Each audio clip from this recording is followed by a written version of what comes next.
봅시다. 시작. 하나님이 일하시는 절대 믿음. 한 번 더요. 하나님이 일하시는 절대 믿음. 예, 오늘은 하나님이 일하시는 절대 믿음. 하나님은 언제나 일하시지만은 우리에게 각 사람에게 원하는 일을 하실 때가 있고 안 하실 때가 있습니다. 언제 하나님이 우리에게 일하시는가? 절대 믿음. 하나님을 의심치 않고 절대적으로 믿을 때 하나님은 일을 하시는 것입니다. 하나님이 일하시면 모든 문제는 쉽게 해결됩니다. 우리가 왜 이렇게 힘들고 어렵게 삽니까? 내가 문제를 끌어안고 있기 때문에. 예수님 말씀하시기를 수고하고 무거운 짐진 자들아 다 내게로 오라. 내가 너희를 쉬게 하리라. 여러분, 오늘 나의 모든 문제를 하나님 앞에 내어놓고 하나님 앞에 그 문제를 내어드리고 하나님이 해결하기를 기도하기를 바랍니다. 그렇기 때문에 우리는 하나님의 도우심을 바라서 간절히 기도하죠. 하나님은 언제 일하십니까? 하나님은 우리의 믿음이 있을 때, 절대 믿음을 가질 때 하나님은 일하시고 하나님 앞에 순종할 때 하나님은 일하시는 것입니다. 여러분, 오늘 말씀 내용은 사사시대 이야기인데요. 사사시대는 사무엘 선지가 여호수아가 가나안 땅을 정복한 이후에 여호수아가 죽고 또 사무엘 선지자가 사울 왕을 이스라엘 왕으로 세울 때까지 요 기간이 사사시대입니다. 그 기간이 340년이나 되는 기간인데 왜 요 기간을 사사시대라 하느냐? 두 가지 의미가 있어요. 첫째는 이 기간 동안에는 뚜렷한 영적 지도자가 없어가지고 온 백성들이 12지파가 각기 자기가 좋은 대로 자기 생각대로 이것이 좋다 그럼 그렇게 행하는 거예요. 그러니까 하나님의 뜻대로 하지 아니하고 사람의 뜻대로 하는 것입니다. 그래서 하나님께서 이 백성들에게 훈련시키는 거예요. 사사시대에 하나님이 사사라 그런 것은 지도자를 보냈다. 지도자, 판단자, 재판관을 보내서 지도자를 보내서 어려움이 있을 때마다 지도자를 보내준 거예요. 이 사사시대 340년 동안 이스라엘 백성들은 내 뜻대로 사람의 뜻대로 하니까 항상 죄를 지을 수밖에 없어요. 범죄하면 하나님이 징계를 합니다. 여러분, 우리가 삶이 어렵고 힘든 것은 하나님 앞에 징계를 받으면 살아날 사람이 없어요. 그 징계를 받으면 못 살겠습니다. 하나님 살려주세요. 우리가 잘못했습니다. 이라고 회개하면 하나님이 그때 사사를 보내줍니다. 사사를 보내줘서 구원하십니다. 그래서 이 백성들을 살 수 있는 길을 열어주는 거예요. 그러면 살만 하면 하나님 뜻대로 쭉 나가면 되는데 또 내가 잘났다. 내 뜻대로 살 것이다. 이래가 또 타락을 하는 거예요.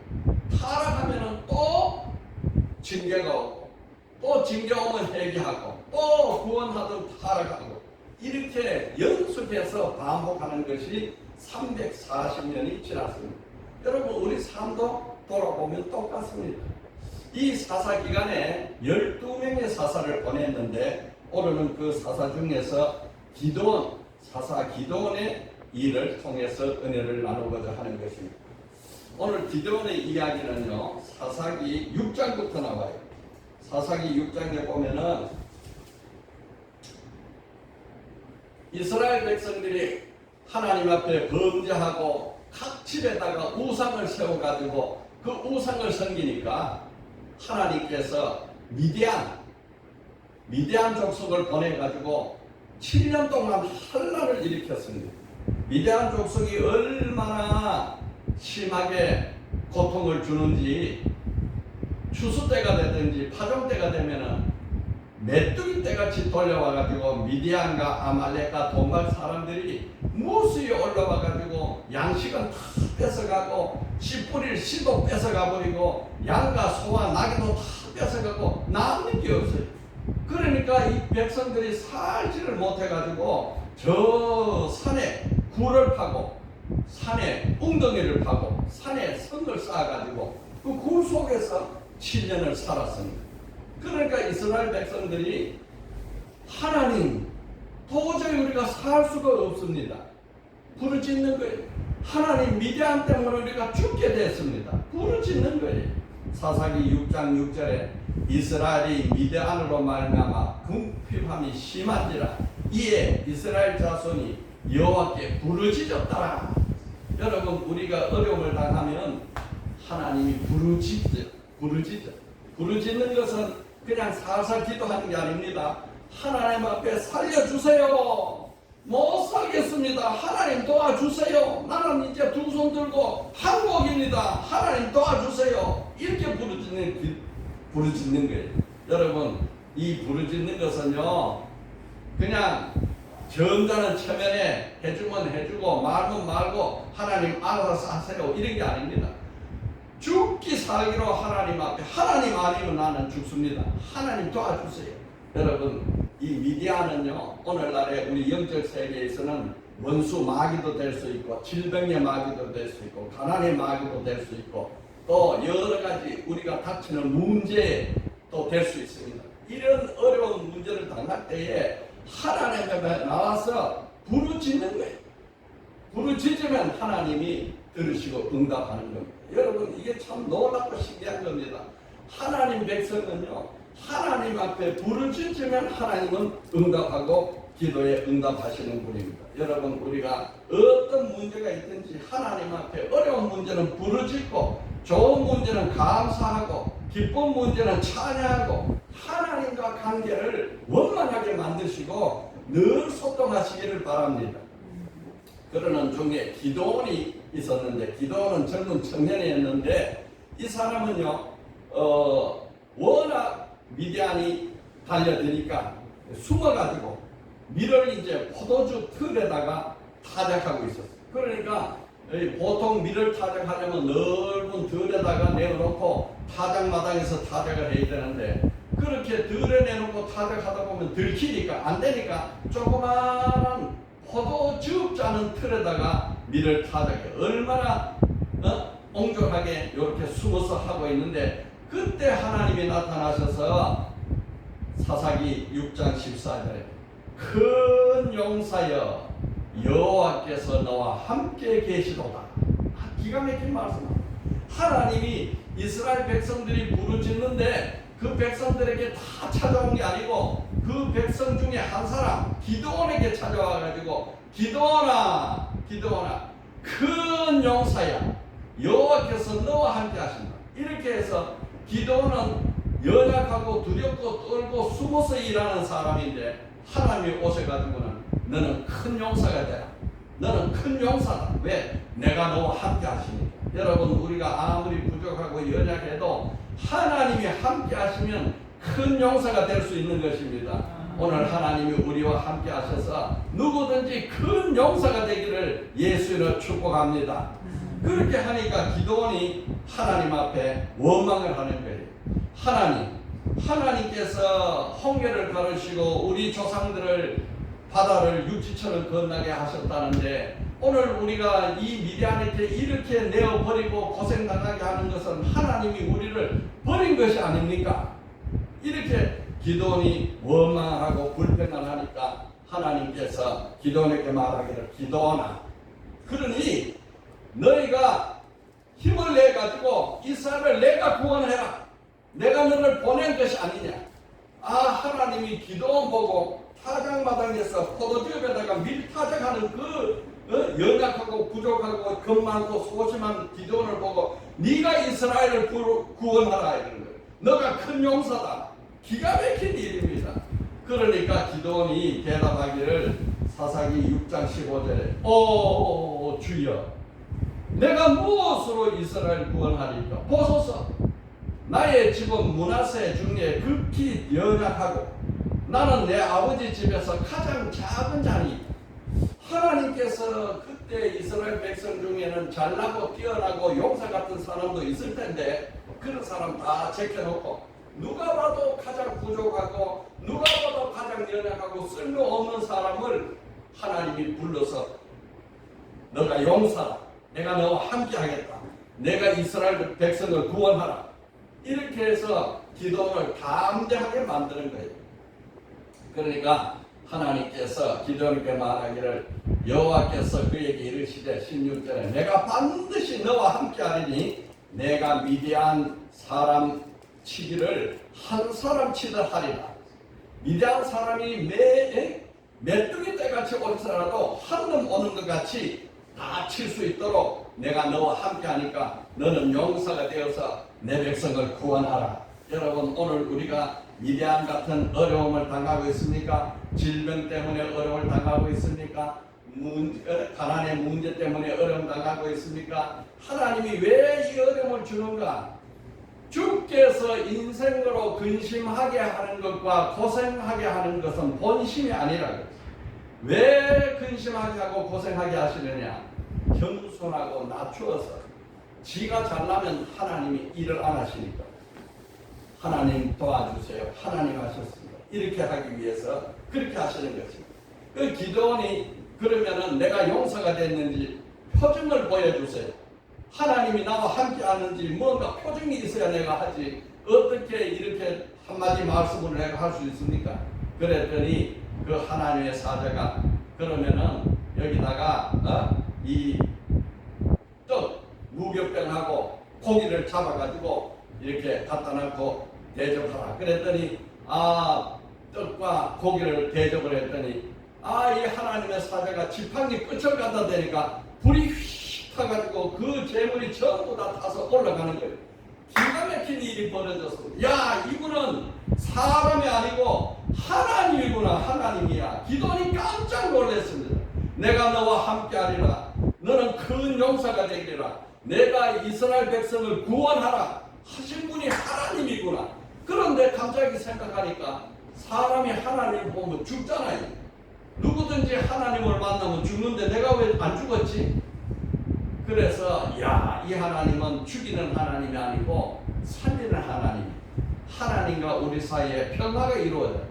그래서 이 기도원이 여호와의 이름을 여호와 샬롬이라고 불렀어요. 기도원이 여호와를 위하여 거기서 제단을 쌓고 말하기를 여호와 샬롬, 하나님과 평안이다. 하나님은 평안이다. 하나님과 이제 화목하게 된다.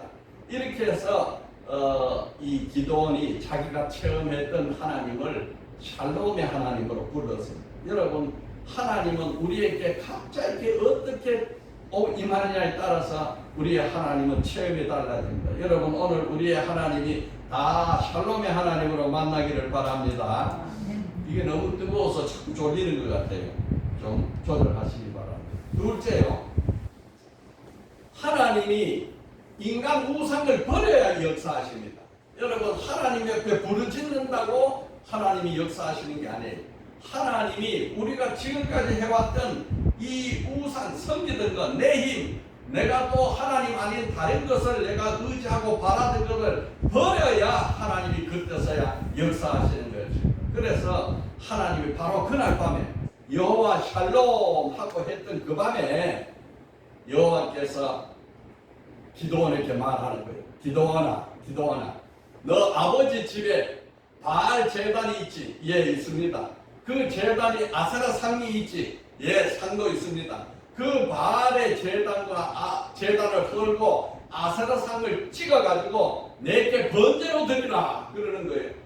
야, 이거 보통 문제가 아닙니다. 온 동네 사람이 또 온 자기 집 사람들이 자기가 우상을 가정마다 만들고 동네마다 만들어가지고 그 우상을 섬기고 있는데 하나님이 기도원에게 나타나가지고 이렇게 겁많은 기도원에게 바로 시간도 주지 않았어요. 여호와 샬롬 했던 바로 그날 그 밤에 기도원에게 너희 집에 우상 제단을 헐어버려라. 그 우상 제단 위에 있는 아세라 상을 찍어버려라. 그것만 해도 다행인데 그 상을 찍어가지고 나무로 만들었어. 그거를 번제로 되어서 불태워 올려라. 이러니까 기도원이 하나님이 나와 함께 하시고 하나님을 나를 용사로 부르시고 하나님이 이스라엘을 구원하라 했고 하나님이 샬롬으로 인했으니까 용기가 생긴 겁니다. 기도원이 이제 용기가 생겨가지고 그 밤에 두 말 하지 않고 자기 아버지 집에 있는 바알 제단을 헐어버리고 아세라상을 찍어버리고 그것을 갖다가 하나님 앞에 번제로 드렸더니 다음날 아침에 동네 사람이 다 모여가지고 그 아버지 이름이 요아스에게 와가지고 온 동네 사람이 모여가지고 너 아들이 우리가 섬기는 이 바알 제단을 헐고 아세라상을 찍어 없앴으니 내 아들을 내놔라. 당연히 그를 쳐죽여야 될 것이다. 이렇게 온 동네가 들고 일어나니까 그때 그 아버지 요아스가 지혜가 생겼어요. 바알이 진짜 신 같으면 신이 능력이 있고 힘이 있으니까 제단을 헐고 상을 찍을 때 그 기도원을 못하게 막았을 거 아니냐. 그래서 기도원이 하지 않았을 텐데 기도원이 한 걸 보니까 바알을 싸워서 기도원이 이긴 것이다. 그래서 기도원의 이름이 여룹바알이라. 여룹바알이라는 것은 바알과 싸웠다. 바알과 다투었다. 여러분, 우리가 하나님 앞에 부르짖고 기도하고 도와달라 하고 했으면 하나님이 응답을 하시는데 그 전제로 내가 지금까지 의지했던 거 버려. 네가 네 힘을 의지했으면 네 힘을 버리고 네 권력을 의지했으면 네 권력을 버리고 네 백그라운드를 있었으면 그것을 버리고 오직 하나님이 하신다고 그렇게 하나님만 의지해라. 이렇게 해서 우리 마음속에 숨어있던 우상, 내가 섬기는 우상을 버려야 돼요. 사람은요 자기 마음속에 누구든지 우상을 가지고 있어요. 어떤 사람은 자식의 우상도 있고 어떤 사람은 재물의 우상도 있고 어떤 사람은 권력의 우상이 있고 어떤 사람은 지식의 우상이 있고 다 하나님 앞에는 하나 쓸모없는 거예요. 다 찍어내버려요. 그래서 이제 여룹바알이 됐는데 그 기도원이 이제 미디안과 싸워야 되니까 하나님, 내가 이제 미디안과 싸우려면은 하나님이 나와 함께 하시는 증표를 보여주세요. 증표를 보여주시는데 아까는 재물을 불태우는 증표를 보여줘서 여호와 샬롬이라고 했는데 이번에 내가 조건을 걸 테니까 내가 조건을 거는 그 조건대로 하나님이 나와 함께 하는 것을 증표로 보여주세요. 그러니까 말해봐라. 하나님 앞에 기도원이 뭐라고 말해요? 하나님 아버지, 우리가 밤마다 하룻밤 지나면 이슬이 내리잖아요. 그 이슬이 내리는데 내가 양털을 한 뭉쳐를 놔놓을 테니까 그 양털에만 이슬이 있게 하고 온 땅에는 이슬이 내리지 않게 해주세요. 그러면 하나님이 나와 함께 한다는 징표가 되겠습니다. 그랬더니 그날 밤을 지내는데 보니까 하나님이 그대로 해준 거예요. 양털에는 이슬이 내려가지고 양털을 짜니까 물이 주르르 흐르는데 양털 옆에 있던 온 땅은 바싹 말라있는 거예요. 이야, 하나님이 진짜 나에게 함께 하시고 기적을 베푸시는구나. 그런데 이 기도원이 얼마나 소심하고 꼼꼼한지 하나님 아버지 죄송하지만요 한 번만 더 내가 징표를 요구할 테니까 들어주세요. 그래, 그게 뭔데? 이번에는요 다시 양털을 이렇게 놔놓을 테니까 양털만 바짝 마르고 양털 외에 모든 땅은 이슬이 내리게 적게 해주세요. 그렇게 말을 한다. 그러니까 그날 밤을 지나고 보니까 이번에는 양털은 바짝 마르고 온 땅이 이슬로 젖어서 축축해지는 거예요. 기도원이 이제 용기가 생겼습니다. 야, 이제는 전능하신 하나님이 나를 도우시고 나와 함께 하시고 그 하나님이 나를 용서를 하셨으니까 이제 내가 이스라엘 백성들을 위해서 미디안과 싸워서 쫓아내리라. 그리고 용기를 내서 이제 하나님 앞에 나가는 것입니다. 그래서 기도원이 자기 이스라엘 백성들을 보고 전부 모여라. 우리가 다 미디안을 쫓아내는데 힘을 합치자. 그리고 온 지파들에게 소문을 냈더니 산골짜기 굴 속에 바위 틈에 숨어있던 이스라엘 백성들이 남자들이 장정이 모여들기 시작하는데 기도원이 모여라 했으니까 우리가 미디안을 쫓아내자고 모였는 사람이 3만 2천 명이 모였어요. 야, 이 3만 2천 명이면 얼마든지 기도원과 싸울 수 있겠다. 이런 자신감이 가졌는데 하나님이 말씀하시기를 기도원아, 3만 2천 명을 가지고 싸우면은 너가 뭐라고 말하겠느냐? 우리가 모여가지고 우리 힘으로 싸워서 이겼다 말하지 않겠느냐? 그러니 이 백성이 너무 많다.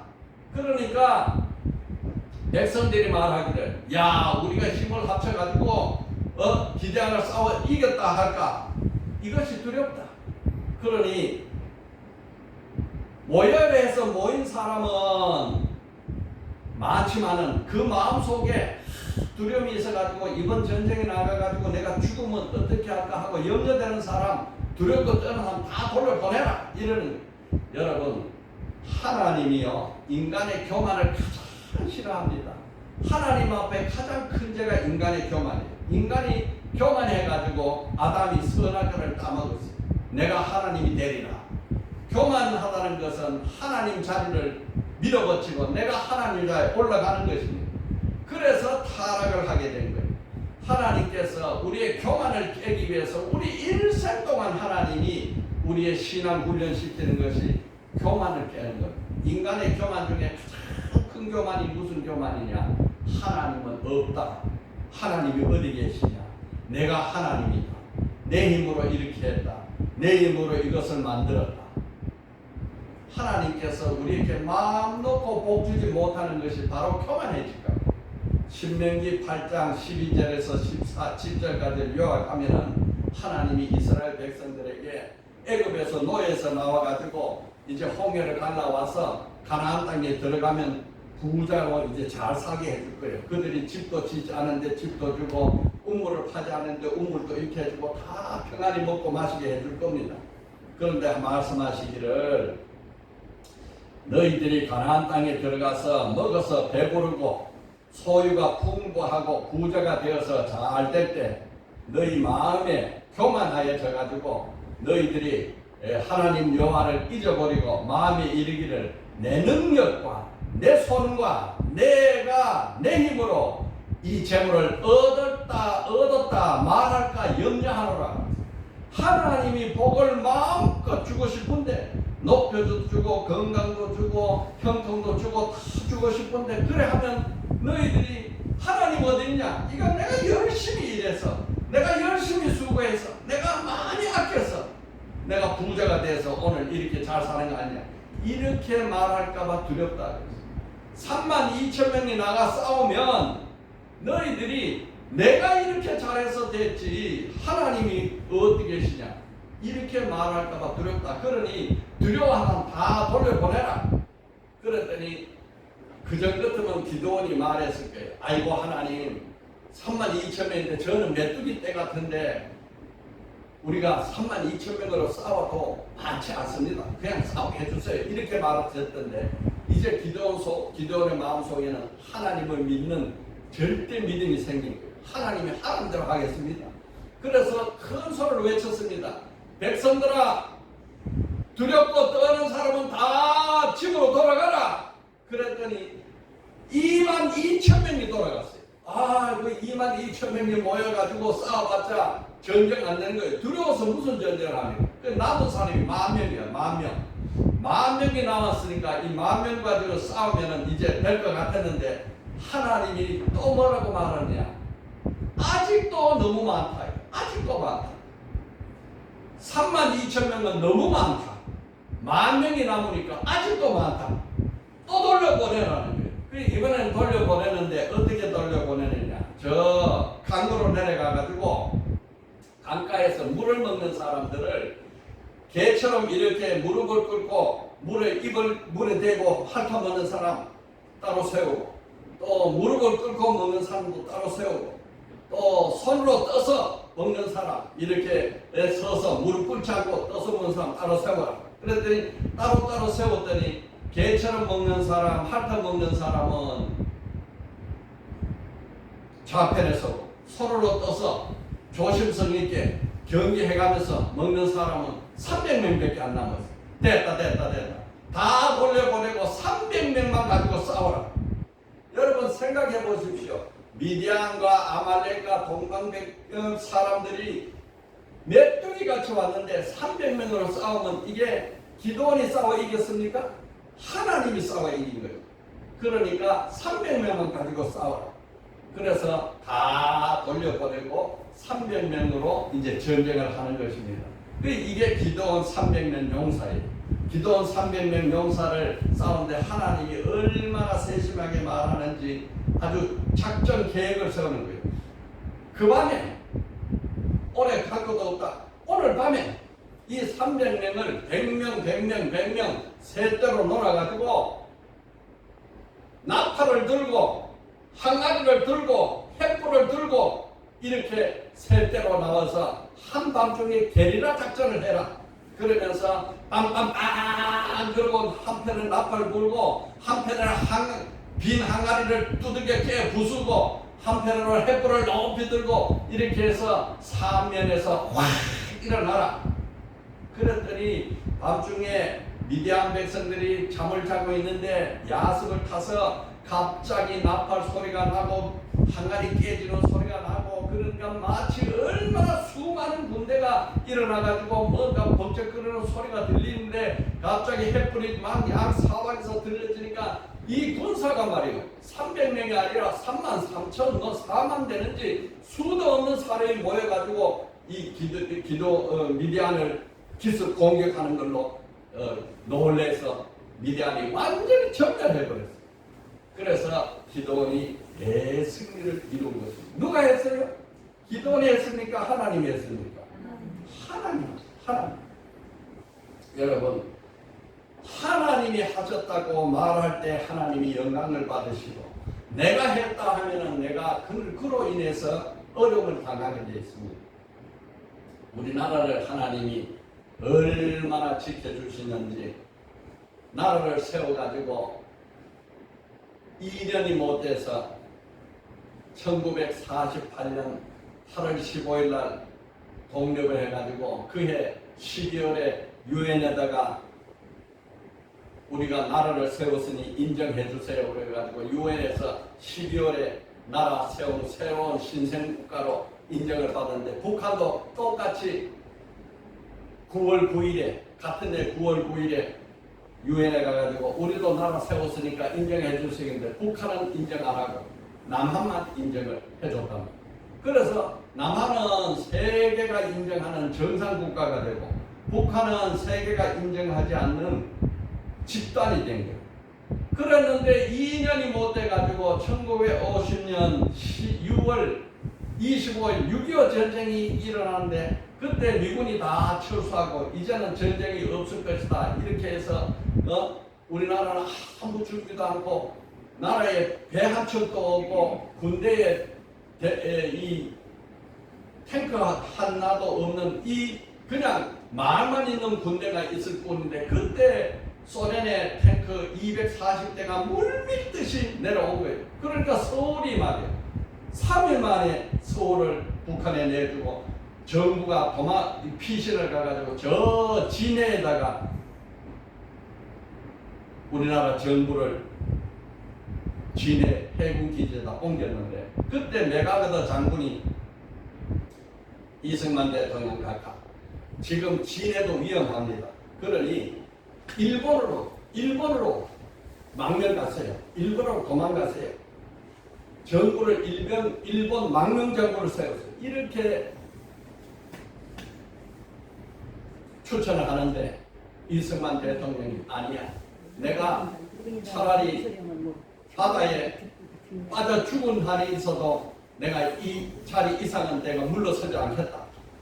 그래서 진해에 와가지고 이제 마지막 위기의 정부를 맞이했는데 그날 일요일날 주일이 됐어요. 주일날 됐는데 이승만 대통령과 강요들이 예수 믿는 성도들이 많았어요. 교인들이 많았습니다. 그래서 이제 이승만 대통령이 예배에 참석해서 우리나라는 하나님이 도와주지 않으면 살 수 없는 나라. 그러니 우리가 자꾸 나와서 교회에 나와서 하나님 앞에 예배드리고 하나님의 도움을 간구하자. 그러니까 온 강요와 대통령 부부와 성도들이 교회에 모여서 이제 예배를 드리는데 그때 대통령이 성가대를 하나님 앞에 찬양을 올리는데 누가 하면 좋겠느냐. 그래서 나원영 박사를 성가대 지휘자로 세워서 이제 예배를 드리기로 준비를 했습니다. 나원영 박사가 이제 내일이면은 주일날 하나님 앞에 드리는 찬양을 올려드려야 되는데 무슨 찬양을 어떻게 드려야 할까? 나라는 이렇게 위기에 처했고 이 나라가 이렇게 어려운데 하나님 앞에 어떤 찬양을 올려야 우리가 위로를 받고 하나님이 일을 하실까 하고 기도하고 기도하는 중에 시편 23편이 떠오른 거예요. 시편 23편을 하나님 앞에 찬양으로 영광을 올려드리죠. 그런데 시편 23편은 곡이 없어요. 그래서 밤새도록 나온영 박사가 시편 23편을 작곡을 해가지고 아침 일찍이 성가대를 모아가지고 이 시편 23편의 찬양곡을 연습을 해가지고 주일날 하나님 앞에 성가 찬양을 올립니다. 여호와는 나의 목자시니 내게 부족함이 없으리로다. 이 찬송에 올리니까 성도들 대통령부터 강요들부터 모든 성도들이 울음바다가 됩니다. 우리는 이제 할 수 없다. 오직 하나님이 도와야 우리가 산다. 그가 푸른 초장 푸른 불밭에 쉴만한 물가로 인도하시고 우리의 영혼을 소생시키시고 자기 이름을 위하여 의의 길로 인도하시는 것. 우리나라가 사망의 음침한 골짜기로 다닐지라도 주의 지팡이와 막대기가 나를 안위하시나이다. 이렇게 찬양을 올려드리는데 그 찬양을 하나님이 받으시고 야 너희들은 이제 완전히 손들었지.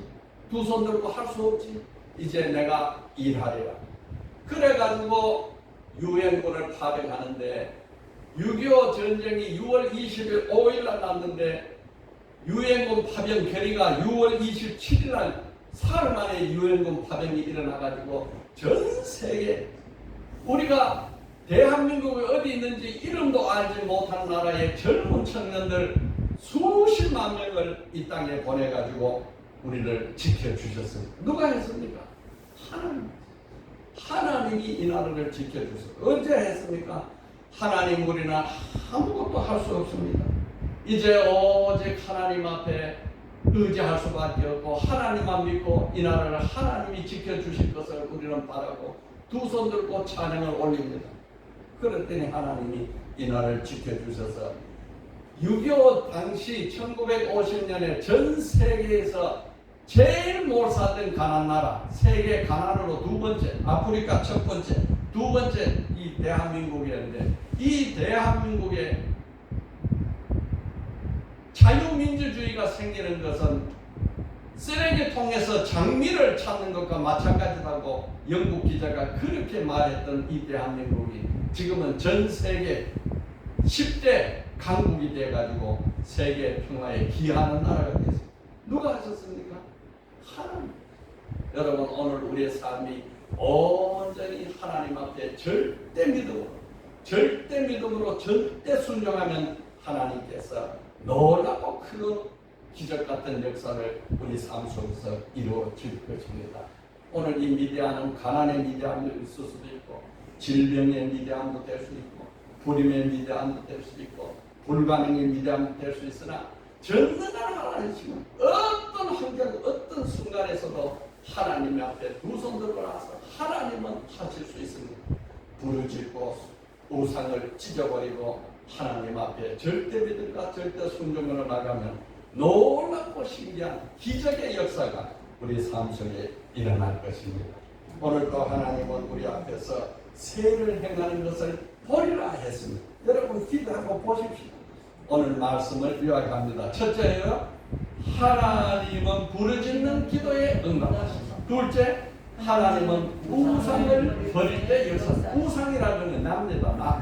나를 버릴 때 역사하십니다. 셋째, 하나님은 절대 믿음으로 절대 순종할 때 승리하게 하십니다. 우리 한 줄 기도 다 같이 읽읍시다. 시작. 주여, 내가 절대 믿음과 절대 순종으로 하나님께 영광을 돌리게 하소서. 아멘.